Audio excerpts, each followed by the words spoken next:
ज्ञान the treasure में आपका स्वागत है। और हम आपको बताएंगे कि खजुराहो जो मंदिर है वहां पे इरोटिक मूर्तियां क्यों बनाई गई हैं। हम उसकी 4 मान्यताओं के बारे में आपको बताएंगे। खजुराहो के मंदिर अपनी कामुक, संभोगरत और नग्न मूर्तियों के कारण पूरे विश्व में प्रसिद्ध है। यह मूर्तियां खजुराहो के मंदिरों की केवल बाहरी दीवारों पर उकेरी गई है। हर साल लाखों देशी विदेशी सैलानी इन्हें देखने पहुंचते हैं। खजुराहो के मंदिर का निर्माण 950 ईस्वी से 1050 ईस्वी के बीच में कहीं हुआ है। खजुराहो में पहले 85 मंदिर थे, लेकिन अभी सिर्फ 22 ही मंदिर बचे हुए हैं। बाकी सारे मंदिर ध्वस्त हो गए हैं, टूट गए हैं, क्योंकि मेंटेनेंस नहीं हो पाया है। इन मंदिरों में मूर्तियों का निर्माण इतनी बेहतरी से किया गया है, इसे देखने के बाद किसी के मन में बुरा ख्याल नहीं आता, क्योंकि सभी मूर्तियों की खूबसूरती में खो जाते हैं। मूर्तियां इतनी खूबसूरत है तो वहां पे ये भावना कभी आती नहीं है। ये मूर्तियां प्राचीन सभ्यता की विशेषता बताने के लिए काफी है। हालांकि कई बार यह प्रश्न मन में उठता है कि आखिर मंदिर के बाहर इस तरह की मूर्तियां बनाने के पीछे राज क्या हो सकता है। इस बारे में एक राय नहीं मिलता।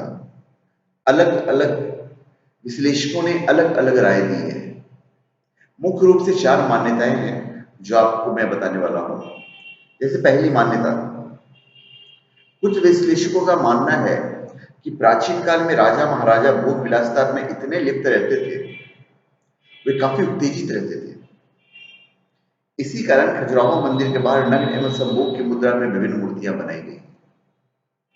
फिर दूसरी मान्यता, दूसरे समुदाय के विशेषज्ञों का मानना है कि इसे प्राचीन काल में सेक्स की शिक्षा की दृष्टि से बनाया गया है। ऐसा माना जाता है कि उन अद्भुत आकृतियों को देखने के बाद लोगों को संभोग की सही शिक्षा मिलेगी। प्राचीन काल में मंदिर ही एक ऐसा स्थान था जहां लगभग सभी लोग जाते थे, इसलिए संभोग की सही शिक्षा देने के लिए मंदिरों को चुना गया। ये हुआ दूसरी मान्यता। अब हम आते हैं तीसरी मान्यता पे। कुछ विश्लेषकों का यह मानना है कि मोक्ष के लिए हर इंसान को 4 रास्तों से होकर गुजरना पड़ता है: धर्म, अर्थ, योग और काम।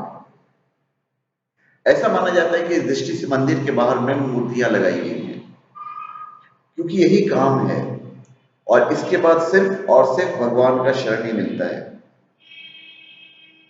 इसी कारण इसे देखने के बाद भगवान में की शरण में जाने की कल्पना की गई है। अब हम आते हैं चौथी मान्यता। कुछ लोग इन सब के अलावा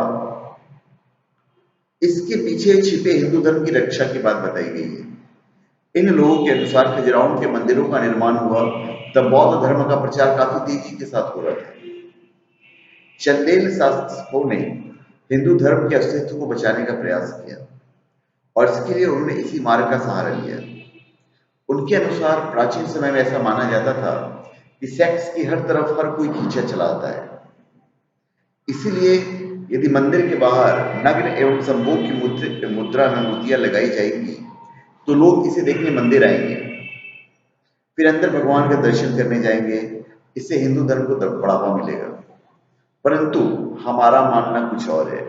ये जो 4 मान्यताएं हैं जो हम लोग सब पढ़ते लिखते आ रहे हैं, हमारी अपनी एक मान्यता है जो हमारी अपनी सोच है, पर्सनल सोच है। इसमें आपके ऊपर नहीं थोप रहा हूं। हमारी पर्सनल सोच है कि जब आप भगवान के दर्शन करने जाते हैं तो आप अपने मन को कितना एकाग्र कर पाते हैं। देखिए, हमारे मन को जो सबसे ज्यादा जो भटकाव देता है वो होता है काम। काम से हम सबसे ज्यादा भटकते हैं। मेनका ने भी विश्वामित्र का तपस्या भंग कर दिया था।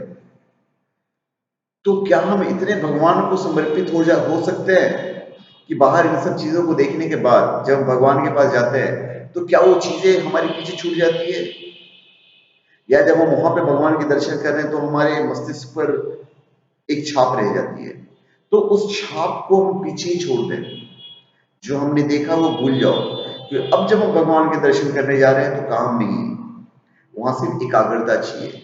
वो एकाग्रता इतनी ज्यादा होनी चाहिए कि जो हमने देखा वो पीछे छूट जाए। इतनी एकाग्रता होनी चाहिए। ये हमारा अपना मत है, पर्सनल मत है। तो धन्यवाद। आप हमारे चैनल पे सब्सक्राइब करें और अपने कमेंट दीजिए। धन्यवाद।